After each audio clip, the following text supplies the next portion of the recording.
MTR kita mau sampai mati, Anda mau sampai mati pun itu ada pembelajarannya, Pak. Tidak hanya sekedar tidak ada sekedar lunas utang itu cuman bonus ya. Baik.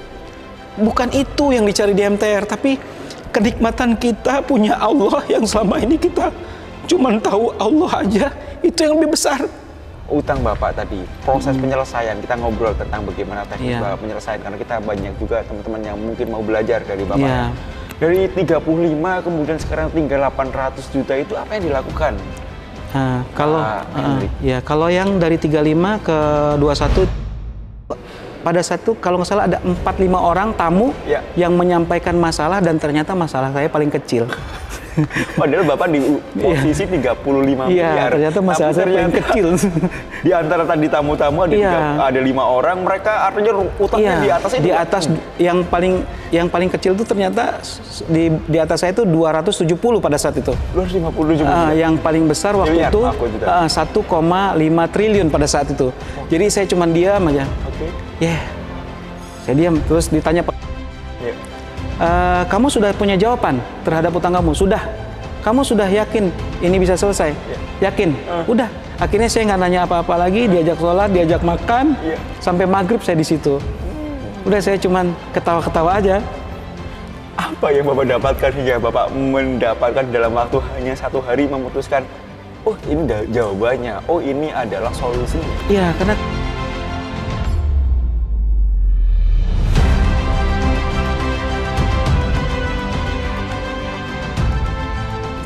di 2005 itu kan begitu bunuh diri nggak jadi itu, saya sadar akhirnya saya mulai kerja lagi.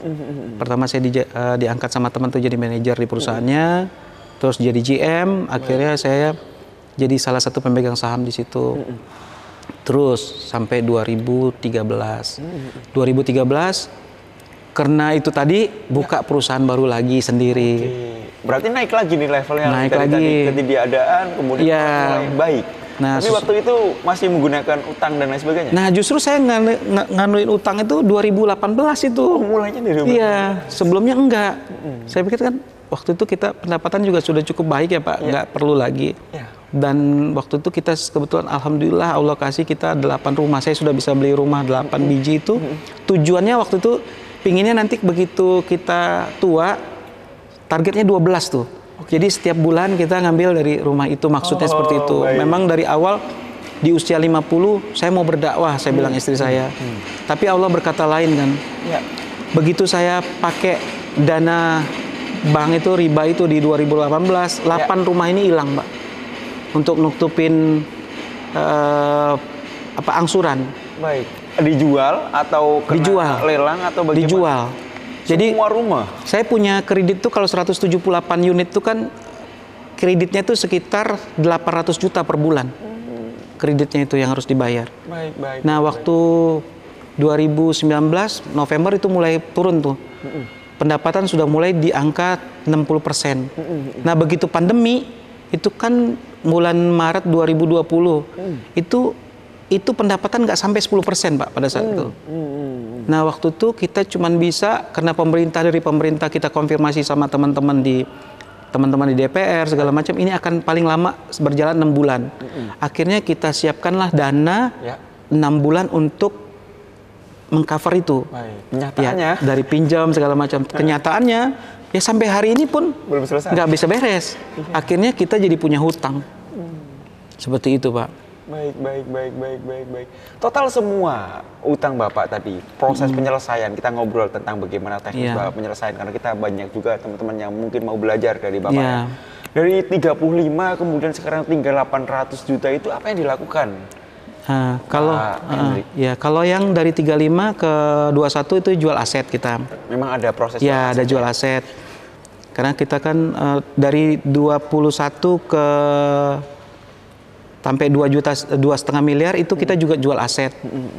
Nah, sesudah 2,5 miliar ke bawah ini, yang 1,5 itu kita nggak jual apa-apa malah. Kita waktu itu ada acara MTR ya. Abis itu kalau nggak salah, abis TBE ya, abis saya TBE, saya lagi ngelamun tuh kan.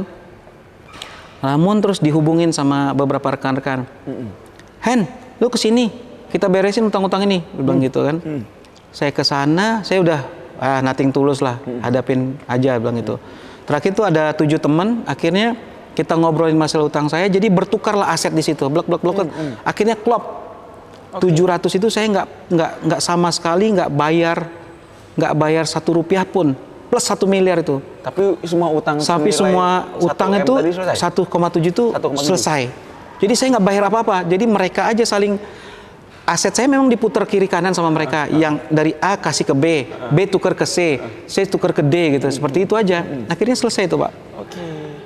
Berarti dengan cara yang memang mereka menyelesaikan mereka sendiri antara yang bermasalah dengan Pak Henry. Padahal itu saya sudah diancam untuk dilaporkan ke polisi ya pada saat itu. Ada hubungan pidana juga? Iya, karena mereka bilang ini bisa diarahkan ke pidana ya Pak.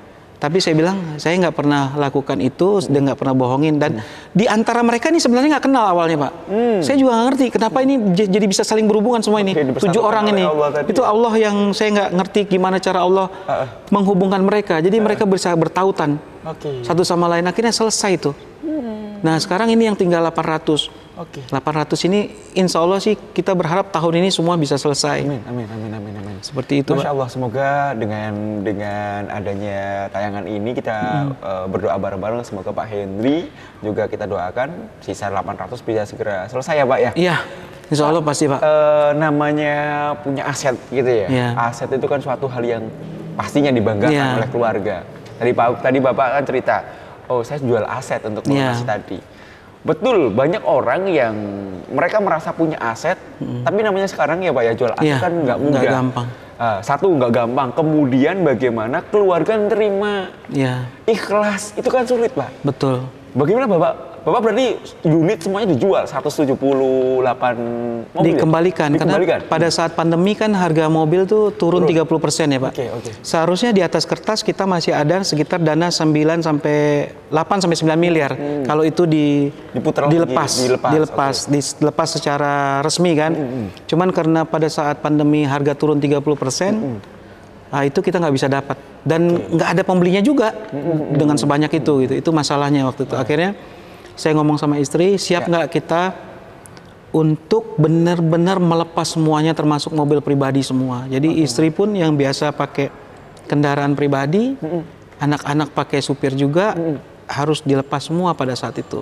Hal-hal yang demikian itu kan nggak gampang Pak, apalagi istri, apalagi anak yang sudah biasa image-nya punya mobil sendiri, harus lepas semuanya. Bagaimana Bapak mempersiapkan itu? Itu awal pertama kita ngelepas itu semua, jangankan itu Pak, keluar rumah aja minder ya Pak. Malu mau juga. Ketemu satpam aja kayaknya gimana gitu, apalagi satpam, Pak kok nggak pakai mobil? Masya Allah itu kayak mana ya Pak? Baik.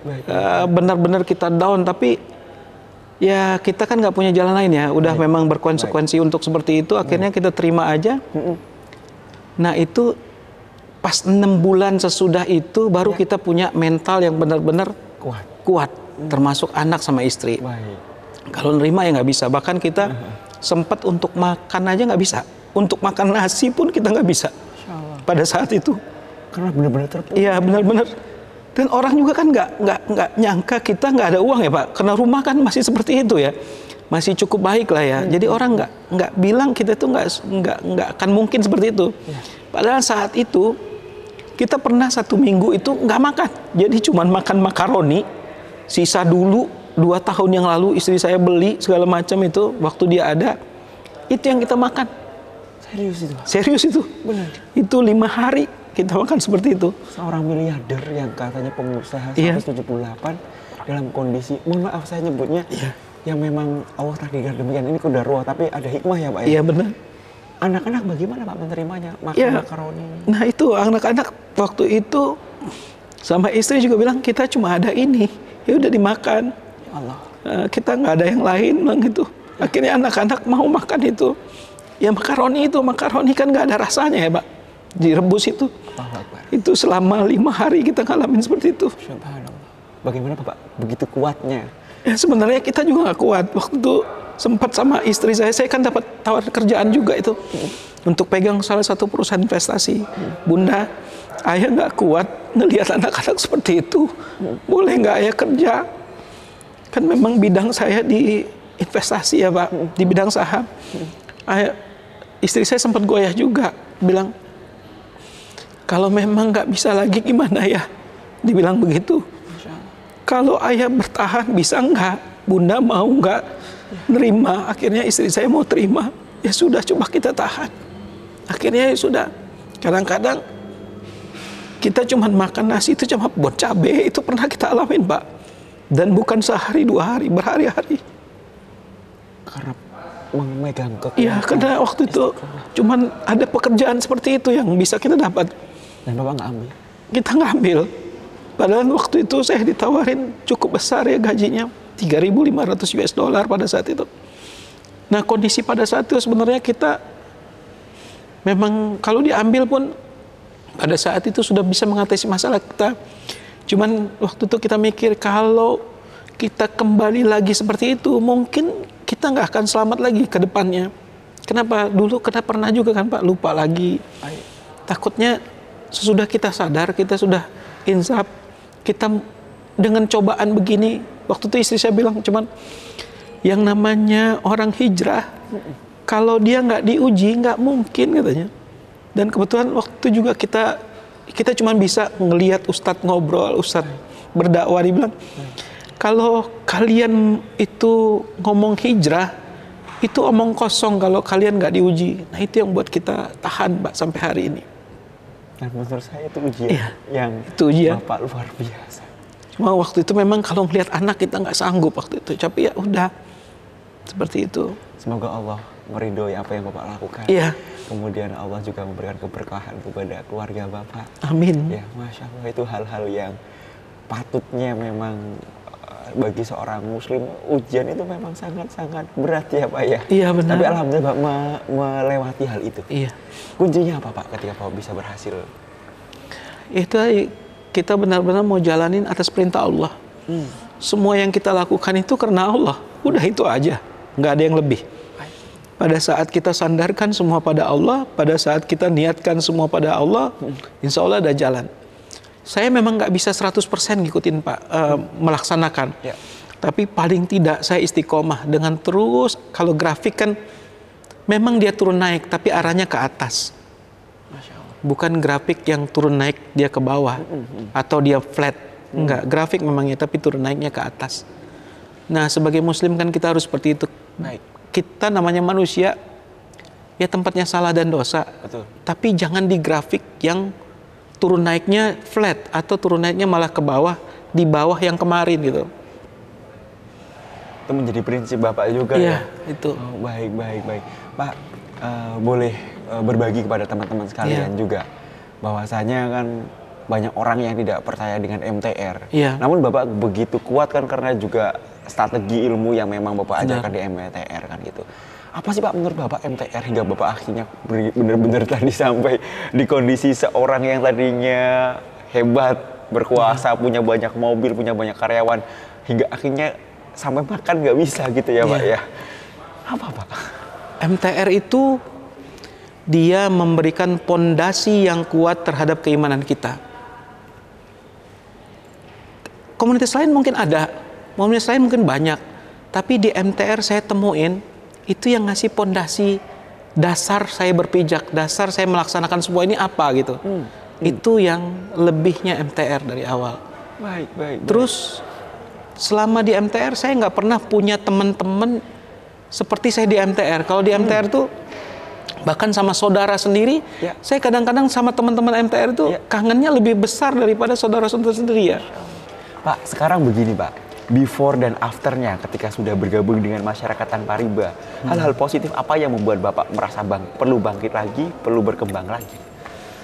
Ya kalau dulu kita bangkit itu karena pemahaman aja ya. Kita harus maju, saya harus punya ini, punya itu karena nafsu dunia aja. Ya. Tapi kalau sekarang beda Pak. Kalau sekarang kita bangkit itu memang keharusan kita sebagai umat. Gimana kita mau bantu yang lain kalau kita juga nggak bisa membantu diri kita sendiri. Itu sekarang motivasinya. Gimana kita memperbaiki diri kita, terus menjaga termasuk harta kita, gimana caranya segala macam. Itu yang kita pikirin sekarang Menyangkutnya ke sana, nggak berhubungan lagi dengan keinginan pribadi gitu. Keinginan pingin wah, keinginan pingin dilihat orang, keinginan pingin saya ini seperti ini loh. Enggak, kalau sekarang apa yang mesti kita dapat untuk nanti kita mati, nanti itu seperti apa, itu yang mesti kita siapin sekarang. Dan istri juga sudah mendukung hal yang sama. Sekarang dia juga nggak mikirin, oh nanti kita mesti apa, mesti itu, nggak lagi dia Pak. Baik. Jadi sudah arahnya gimana caranya kita mempersiapkan kematian kita dengan cara yang baik. Kalau keinginan kita kan semua kita mau. Tapi kalau keinginan Allah, nah itulah di MTR. Kita begitu belajar kita nggak dilepas. Ada kelanjutannya. Kita tahu kenapa sih ini terjadi sama kita. Kenapa sih begini, kenapa sih begitu, semuanya ada di pembelajaran di MTR itu. Jadi begitu kita belajar, kalau tempat lain mungkin nggak ada kelanjutannya. Kalau di MTR, kita mau sampai mati, Anda mau sampai mati pun, itu ada pembelajarannya Pak. Tidak hanya sekedar tidak ada sekedar lunas hutang itu cuman bonus ya. Baik.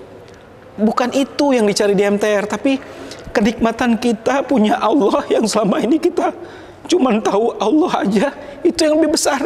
Masya Allah.